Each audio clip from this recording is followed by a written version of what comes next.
mathematics students who clap using mathematics. We clap using something called 3 factorial. I don't know how many of you can manage, but put your phones aside. Just keep your hands ready. 3 factorial, please, for conjugate. Let's do it.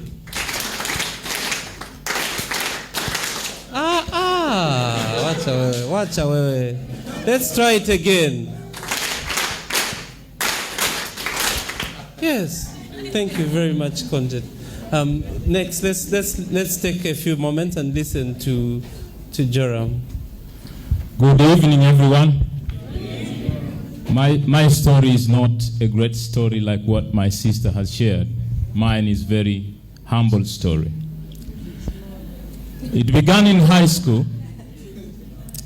I received a certain kind of information which made me curious. I came from a very small town, and there was not so much inspiration from that little town. And all of a sudden, I found myself in Arusha, surrounded by people who travel far in their mind and in their soul.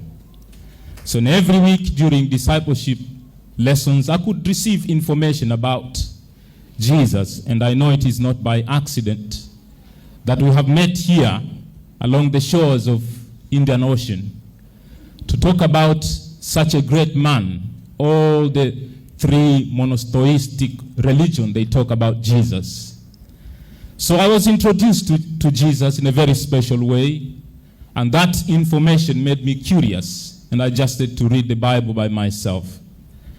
And one time I landed into the message of Jesus, Sermon on the Mountain.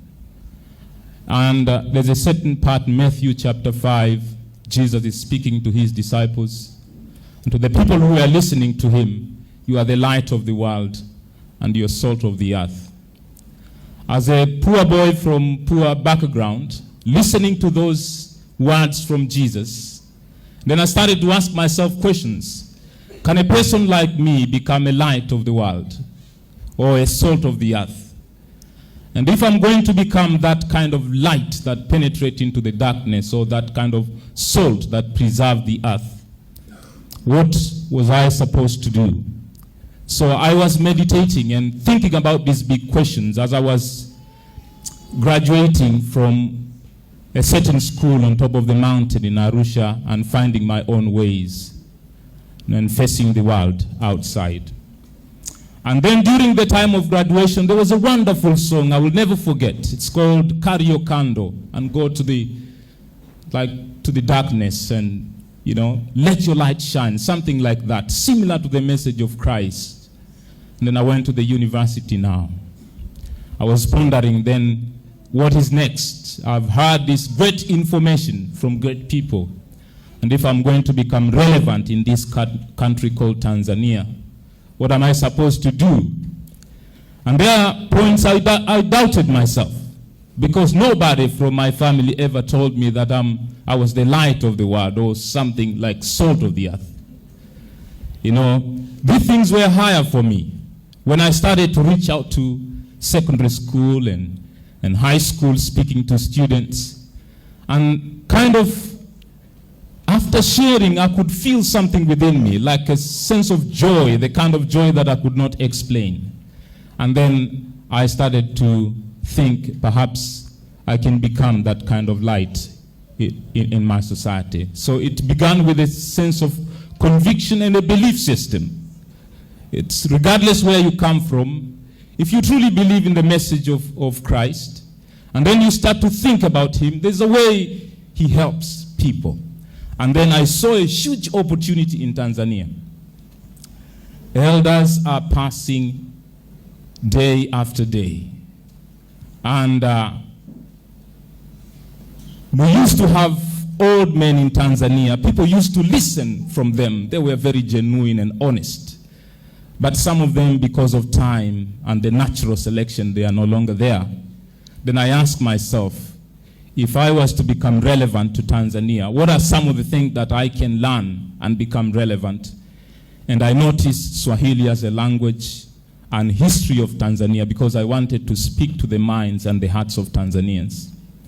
I received a very good foundation from Cornerstone, a spiritual foundation, but something was important also to learn history and the language of my people.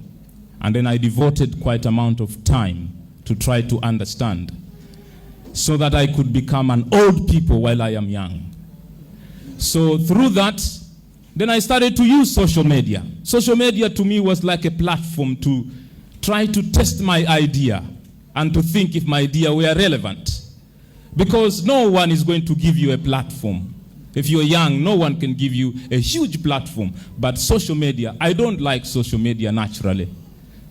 Every time when I record myself, I kind of forcing myself to do it every single day.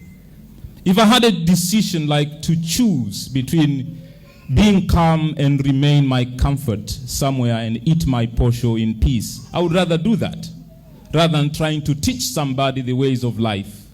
It's difficult. I force myself every single day. But also, every time when I share, it's like I find a meaning of my life. And if I don't share, I ask myself, then what do I have to offer? It's like there is nothing more to offer unless I do this kind of thing that I'm doing. So this is like the engine. And once I started to share, and every single morning I could wake up and start to combine the message of spirituality and Swahili and history, and my message somehow were relevant. And there is a Swahili proverb which says, Mungu akitaka kukupa kuandiki barua, which means when God wants to give you something, he does not write to you a letter. He will just give you. So I saw that as a door, Swahili as a door, that will make me reach to my fellow Tanzanians and my fellow East Africans. So using social media, to me, is a platform and a promotion tool. If you think you have idea and your ideas are wonderful, test your ideas. There's a digital family, it is real, and people are following constantly. But to be honest with you, I am forcing myself every single day. I don't like social media.